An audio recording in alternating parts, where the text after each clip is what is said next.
మనకి ఈ క్లాస్ లో గ్రహాల ప్రత్యేక దృష్టిలో మనము ఏ గ్రహానికి ఎంత బలం ఉంది అనేది ఇక్కడ కనుక్కోవడము.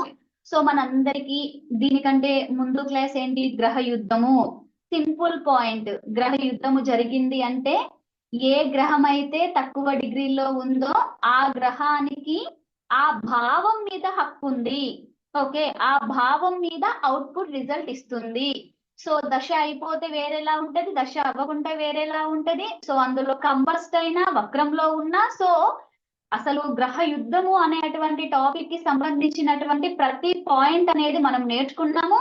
కాబట్టి మీరు ఆయా విషయాలని జాతక చక్రం మీద అన్వయించి సో దాని ద్వారా వచ్చే ఫలితాలని విశ్లేషించుకోవడము అనేది పూర్తిగా మన యొక్క ఆ బుర్రకి పదును పెట్టేటువంటి అంశంగా తీసుకోవాలి.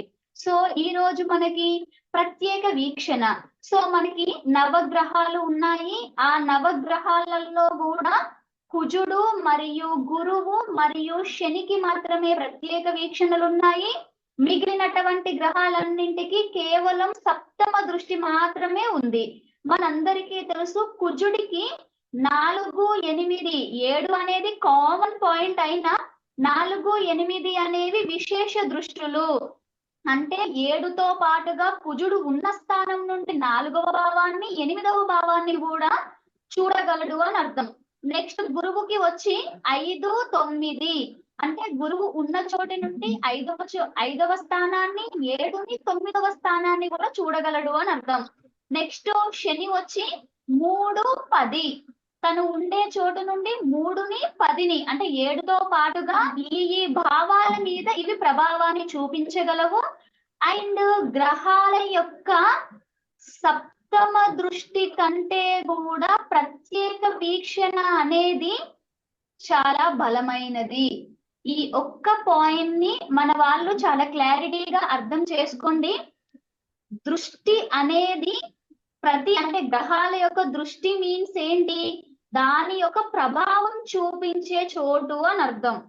సో అవి ఉన్న చోటు నుండి సప్తమ భావాన్ని అంటే అవి ఉన్న చోటుని సప్తమ భావాన్ని ఏ గ్రహమైన ప్రభావాన్ని చూపిస్తుంది.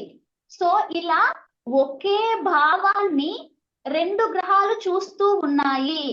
ఆ 2 గ్రహాలు చూసే క్రమంలో సప్తమ దృష్టితో చూసే గ్రహానికి ఆ భావం మీద అధికారం వచ్చిందా, లేదా ప్రత్యేక వీక్షణతో చూసే అటువంటి గ్రహానికి అధికారం వచ్చిందా అనే అటువంటి డౌట్ కి ఇక్కడ క్లారిఫికేషన్. సప్తమ దృష్టి కంటే ప్రత్యేక దృష్టి అనేది బలమైనది. అది చతుర్థ దృష్టి అయినా అవ్వచ్చు, తృతీయ దృష్టి అయినా అవ్వచ్చు. అయ్యో అమ్మ, సప్తమము అంటే 7వ దృష్టితో చూడడం కదా, శని 3వ వీక్షణతో మాత్రమే ఆ స్థానాన్ని చూసినప్పుడు దీనికంటే దూరంగా ఆ గ్రహం చూస్తుంది కదా, మరి దానికే బలం ఎక్కువ ఉంటదేమో అని మీరు భావించకూడదు. ఇది తృతీయ దృష్టి అయినా చతుర్థ దృష్టి అయినా కూడా ప్రత్యేక వీక్షణ అనేది సప్తమ వీక్షణ కంటే బలమైనది. Simple logic. సప్తమ వీక్షణ అంటే ఎదురెదురుగా చేసుకునే దాడి. మనము మన శత్రువులము ఎదురెదురుగా ముఖాముఖి యుద్ధం చేసుకోవడము. ఓకే, ప్రత్యేక వీక్షణ అంటే మనల్ని మన శత్రువు దొంగ దెబ్బ తీయడము. అంటే ఆ శత్రువు మనకి కనిపిస్తేనే కదా మనం ఏదైనా పోరాడేది. ఇక్కడ ప్రత్యేక వీక్షణ అంటేనే మనకి కనిపించరు ఆ శత్రువులు. కాబట్టి మనకి కనిపించినప్పుడు వాళ్ళు వాళ్ళు చేసే ఆ యుద్ధము, ఆ దొంగ దెబ్బ అనేది ఖచ్చితంగా మనల్ని మైనస్ చేస్తుంది.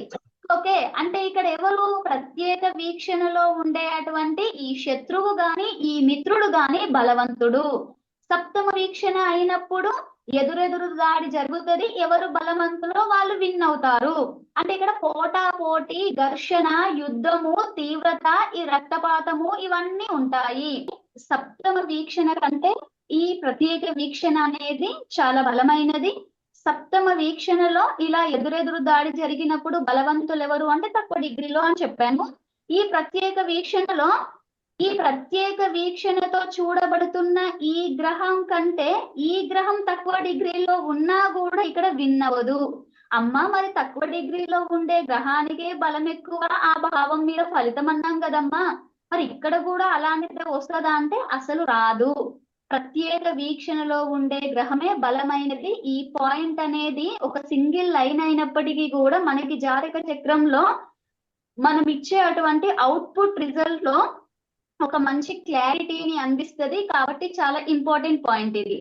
ఓకే, సో నెక్స్ట్ పాయింట్ ఏంటి, ప్రత్యేక వీక్షణలోనే అంటే ప్రత్యేక వీక్షణలోనే ఒక భావాన్ని రెండు గ్రహాలు చూస్తున్నాయమ్మా.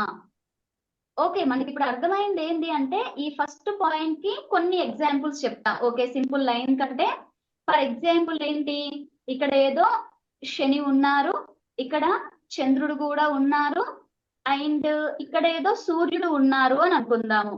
సో ఇలా చూసుకున్నట్లయితే సూర్యుడు చంద్రుడు సమసప్తకంలో ఉన్నారు అని అర్థం. అంటే సూర్యుడు చంద్రుడిని చూస్తాడు, చంద్రుడు సూర్యుడిని చూస్తాడు. ఇక్కడ ఎవరు తక్కువ డిగ్రీలో ఉన్నారు, ఎవరు బలవంతులు అనేది అది పక్కన పెడదాం కాసేపు. ఇక్కడ ఫర్ ఎగ్జాంపుల్ ఇదేదో మకర లగ్నమే అనుకుందాము. 1 2 3 4 5 6 7 అంటే ఇప్పుడు మనము పూర్తిగా ఒక 7వ భావం యొక్క ఫలితాన్ని అవుట్పుట్ రిజల్ట్ గా ఇవ్వాలి. ఏదైనా ఒకటే గ్రహం ఉంటే ఏం చేస్తాము, ఓకే ఆ గ్రహము శుభగ్రహమా పాపగ్రహమా దానిని బేస్ చేసుకొని ఎలాంటి ఫలితాలు ఇవ్వాలి అనే దాన్ని మనము చెప్పేస్తాము.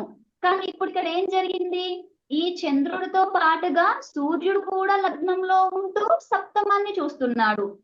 చంద్రుడు కూడా సప్తమంలో ఉంటూ సప్తమాన్ని ఆల్రెడీ డ్యామేజ్ చేస్తాడు మంచి చేస్తాడు అనేది లగ్నాన్ని బట్టి శుభగ్రహమా పాపగ్రహమా. కానీ వాస్తవానికి ఏంటి, సూర్య చంద్రుల యొక్క ఎఫెక్ట్ కూడా ఇక్కడ సప్తమ భావం మీద ఉంది. మరి మనందరికీ తెలుసు మకర లగ్నానికి సూర్యుడు మరియు చంద్రుడు పాపులు, అంటే ఈ భావాన్ని డ్యామేజ్ చేస్తారు అని అర్థం. సో ఇలా డ్యామేజ్ చేసే అటువంటి ఈ క్రమంలో ఇలా శని ఇక్కడ లేకుండా ఇంకేది డిస్టర్బెన్స్ లేకుంటే మనం ఏం చెప్తాము, అమ్మో అష్టమాధిపతి సప్తమాన్ని సప్తమాధిపతి సప్తంలో ఉన్నారు కాబట్టి వైవాహిక జీవితంలో చాలా సమస్యలు ఉంటాయి అండ్ ఎలాంటి సమస్యలు అనేవి కూడా మనం ఫైండ్ అవుట్ చేసి చెప్తాము.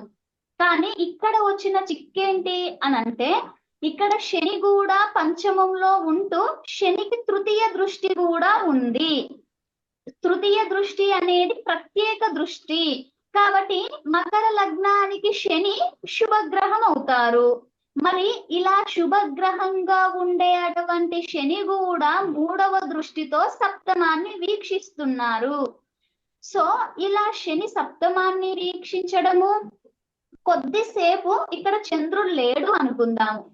ఓకే, సో శని ప్రత్యేక దృష్టితో సప్తమాన్ని వీక్షించడము, సూర్యుడు సప్తమ దృష్టితో సప్తమాన్ని వీక్షించడము. సో ఇలా చూసుకున్నప్పుడు మనం అవుట్పుట్ ఎలా చెప్పాలమ్మా, ఇక్కడ మళ్ళీ మళ్ళీ చెప్తున్నాను, వినయవంతులు అనేటువంటి చాలా మంచి పాజిటివ్. అండ్ ఫీమేల్ సంతానం ఒకవేళ స్త్రీ సంతానం గనక ఉంటే వారి వలన ఈ దేహం పోషింపబడుతుంది అని అర్థం. అంటే లగ్న భావం కదా, అంటే లగ్నము పోషింపబడుతుంది మన సంతానం వలన. ఆ సంతానంలో శుక్రుడు అంటేనే ఫీమేల్ కాబట్టి వాళ్ళ వలన అని అర్థం. అంటే ఇక్కడ శుక్రుడు లగ్న భావాన్ని పాజిటివ్ చేస్తాడు.